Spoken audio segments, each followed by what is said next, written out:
Welcome to Central Georgia Focus. I'm your host today, Fredrick Price. This year, the Middle Georgia Orthodox Missionary Baptist Association is celebrating 120 years of Christian service to the community. Today, we're talking with leadership from the organization and learn more about the association's unique history. So our guest is Reverend Sylvester D. Freeland, pastor of St. Mary's Missionary Baptist Church in Macon. He is also the moderator for the Middle Georgia Orthodox Missionary Baptist Association. So thank you so much for being here, Pastor. Thank you so much. Let's first talk about the purpose and mission of the association. The purpose and mission of the association is to spread education, mission and evangelism. That is our mission, and we come together to support those educational efforts and to also help those that are less fortunate. So that is the purpose of us coming together for training, for learning, for growth, and that's why we come together. What churches are made up of the Orthodox Missionary Baptist community? We have 24 churches, oh, so wow. There's quite a few, and right off the top of my head, I can't name them all, but there's quite a few that are with us. And you mentioned 24. Can you name maybe one or two or three even? We do have First Baptist, we have Mount Olive, Mount Vernon. We do have Congregational Baptist Church, Memorial Baptist Church. We do have Mount Salem Baptist Church. We have New Pleasant Grove Baptist Church. We have Pleasant Grove of Lizella Baptist Church. There's quite a few. Quite an extensive list, to say the least. Yes. So, you know, the Missionary Baptist Association, as you alluded to, is one. Maybe name some other examples, the Primitive Baptist, Southern Baptist? Those are different entities. Okay. So the Southern Baptist, they have their own convention, they have their own organization, as well as the Primitive Baptist.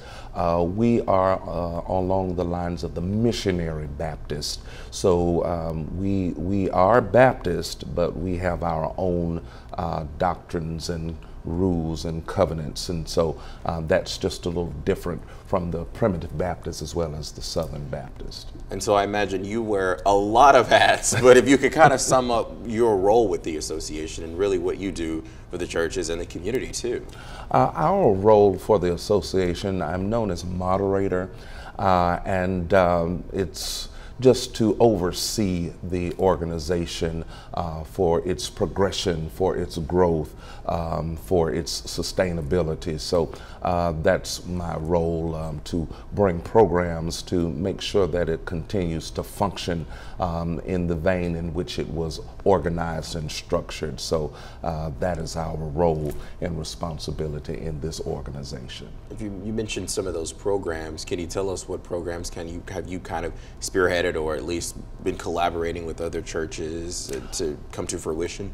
One of our biggest push for programs in the Orthodox Association is our scholarship. We award scholarships to young people from the churches that are within our organization every year, and that is one of our greatest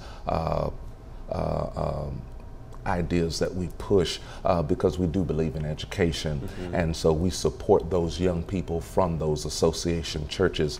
Last year I believe we did maybe 40 to 45 scholarships, and we were very proud of that.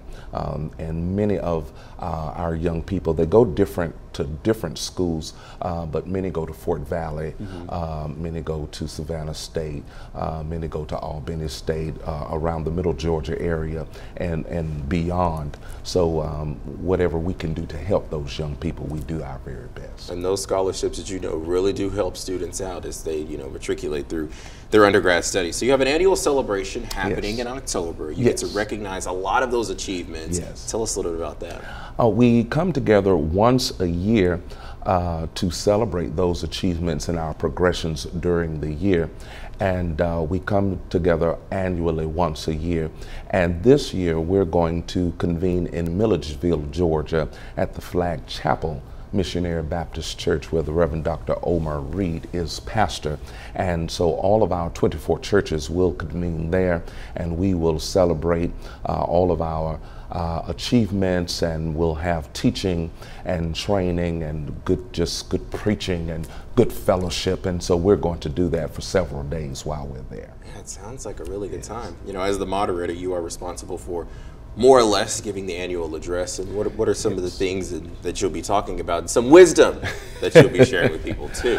Well, I will share a little bit. I have noticed that we are in the year of the influencer, a lot of influencers and social media. And so I want to share from my address the importance of being an influence in our society, in our culture, especially in this day and time that we're presently in.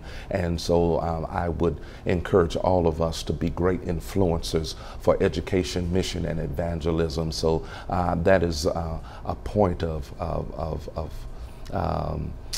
idea that we would want to share this year for our address. That's nice and pretty neat that you're using something that people my age are really, really interested to Yes. to give a bigger message to the community. Yes, yes, yes. I think it's very important because we are an organization of those 24 churches. We should be an influence in our community and in our city, our schools, our neighborhood. And I think with all of us coming together, we'll make a greater impact together than individually. This annual celebration that you just talked about that's happening in October, really talk about the importance of it, of recognizing the achievements of people that are in this association and the churches respectively.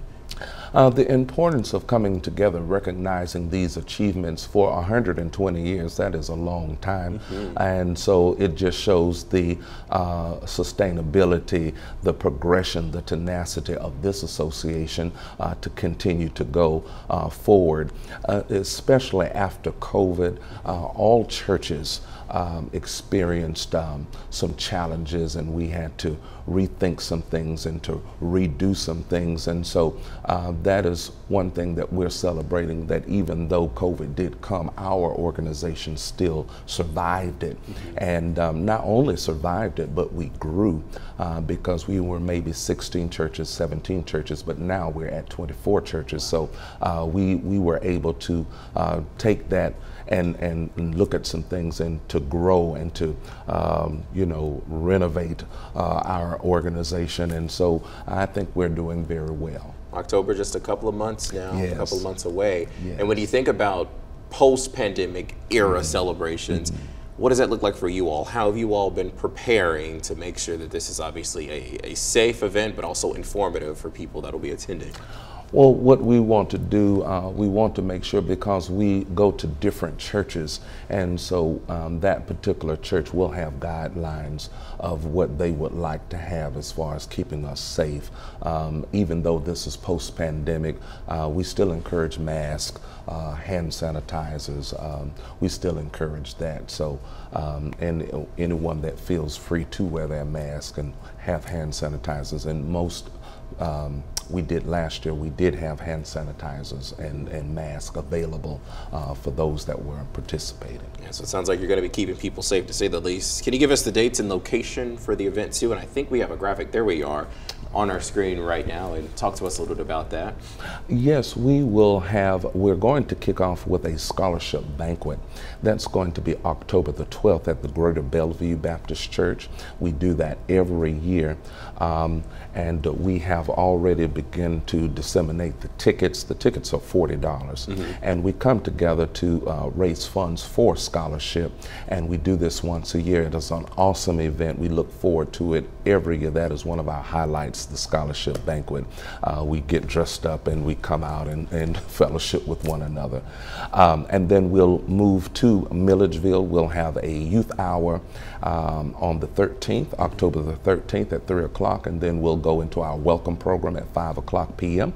And then we'll go into the opening session that Monday on the 14th, and we'll have several different sessions, and then we'll close out on the 15th with my hour at 7 o'clock. Oh yeah, so that's gonna be packed with a lot of things, to say the least. Yeah, we have events through the whole day, different hours, meetings.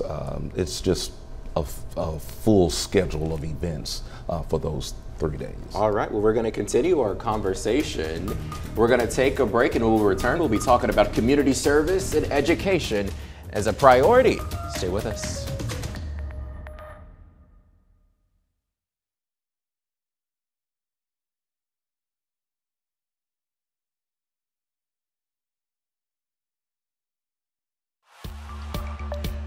Welcome back. We're talking about the Middle Georgia Orthodox Missionary Baptist Association as it celebrates 120 years of Christian service in the community. Our guest, Reverend Sylvester D. Freeland, pastor of St. Mary's Missionary Baptist Church in Macon, and the moderator as the association prepares for its upcoming conference. So talk about some of the initiatives that the association has. Yes, there are several different initiatives that we have picked up for the last couple of years. And one, we do try to support the historically black colleges and universities. And in March or April, we had a musical to help to raise funds for that, because many of our HBCUs, they do not get funding like other schools. And so we are a historically black organization, so we wanted to help our schools. So that's one initiative that we will support during the session. And then also, again, raising money for our scholarship to give to those students that will be going to their undergraduate studies. So that's another initiative that we especially push during this time of our annual session. And then some of the subsidiaries or ministries within, they have things that they will be doing during this time. I know that our mission department, every year they have Socks for Souls, and they distribute during the year and throughout the year to convalescent homes, nursing homes. They give out socks every year. So those are just some things that are being done. Oh yeah, a lot of things being done, for sure. What about Habitat for Humanity, the BUILT project? Right. That was a project and initiative with our ministers' wives. And they wanted to do, and we do encourage many of our groups to also have different community functions. And so the ministers' wives, they did want to go out and help the community, and so they did one project also with Habitat for Humanity, and that was awesome. Our layman did a project, I believe it was, I want to say it was in June. They were able to give out free bread and different grocery items to those that would come up and collect those items. And so that was a great event. Over 100 were served on that day. So our layman department, they did an awesome job with that. Yeah, it sounds like it. And we just showed some pictures while you and I were talking about some of those volunteers that were out helping. And there's also a health fair too. Tell me about that. Yes. Well, we do that. Last year we did it in September. This year we'll probably do it in November. One of our pastors, the Reverend Dr. Jeremy Mills, he is a physician, and so he was able to get volunteers to come out and do a health clinic for us. And so that is just to promote health in our churches and in our organizations. Of course, we as African Americans suffer from different types of illnesses that are pertaining to us, and so we want to make sure that our health is where it should be, especially just not on a spiritual level, but on a physical level as well. So we thought that was very important to do so, and possibly during the session we may have some health information for those that will come and participate. I want to go back to the scholarship banquet that we talked about before we went to break. I imagine there is perhaps a competitive criteria that students, have to meet in order to be selected for this scholarship. Tell me, what is that process like? What are some of the things that you're looking for, and how can students apply for this too? Well, the students, they are originally from the 24 churches. And their names are submitted from maybe their educational departments or youth departments. And when they submit their names, there's an application that they do fill out. It just asks, are they members, and what activities do they do in their churches? And then we just recently began to ask for an essay. for all of our students. And it's important because as they go to undergraduate and beyond, they'll be asked to write. And I think it's important that we introduce that to them, not just on a secular level, but also in our churches as well. The writing piece is very important for them to express themselves and the way they express themselves. So they do have to write an essay as well. And so this will be at Greater Bellevue Baptist Church. What days in October? Greater Bellevue, that's going to be October the 12th. That's Okay. the scholarship banquet. And then the welcome program will be October the 13th. And then the opening will be October the 14th. And then we'll close out October the 15th. Okay. So really, why is it so important to give these students an opportunity to get these scholarships? Well, I believe that depending upon where many of our students are coming from, they may not have that opportunity. We don't know what background struggles they may have. And so many of our young people come on Saturdays. Our association meets on the first Saturday of every month. And currently now we are able to have classes on that first Saturday with over 100 in attendance, and we have gotten up to about 30 to 40 youth on one Saturday, and they come and they participate and they learn and they take the classes. And so it's so important for us to share with them because we want them to know, as they support the association, we support them as well, and we do give them that opportunity. We do have a great story with Greater Bellevue's pastor. His name is Reverend Derek Thomas. He grew up in the association, coming on Saturdays, and he is now an educator, and so we thank God for him, and he's a prime example of what the association can do for those that will stick with it and get those scholarships. And now he's an educator, and we're very proud of him. Very quickly, money obviously doesn't go on trees. How do you all raise the money to give these students the scholarships? Well, the scholarship banquet is one way, and we have also the churches that will send participants every year. We have a Queen's contest, and they send those that will want to be a part, and they are able to raise funds to help also with the scholarship fund. And on last year, we did an awesome job. I believe it was $24,000 raised from those Queen's contestants, and so we did an awesome job with that. And also we asked for pledges. Those that may not be able to come, or they just want to do something extra, and they give an extra pledge. We've gotten up to pledges up to $2,400 from an individual.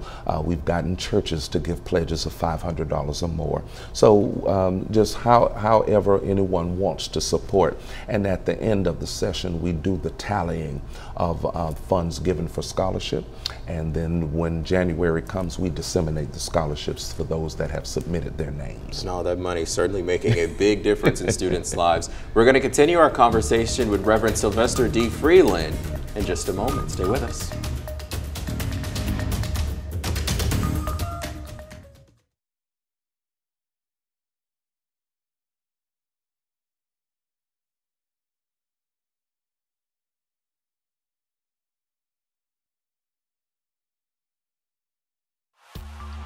Welcome back to Central Georgia Focus. We are joined by Reverend Sylvester D. Freeland, pastor of St. Mary's Missionary Baptist Church in Macon, and we're continuing our conversation, kind of picking up where we left off on education with excellence. Tell me the mission behind that.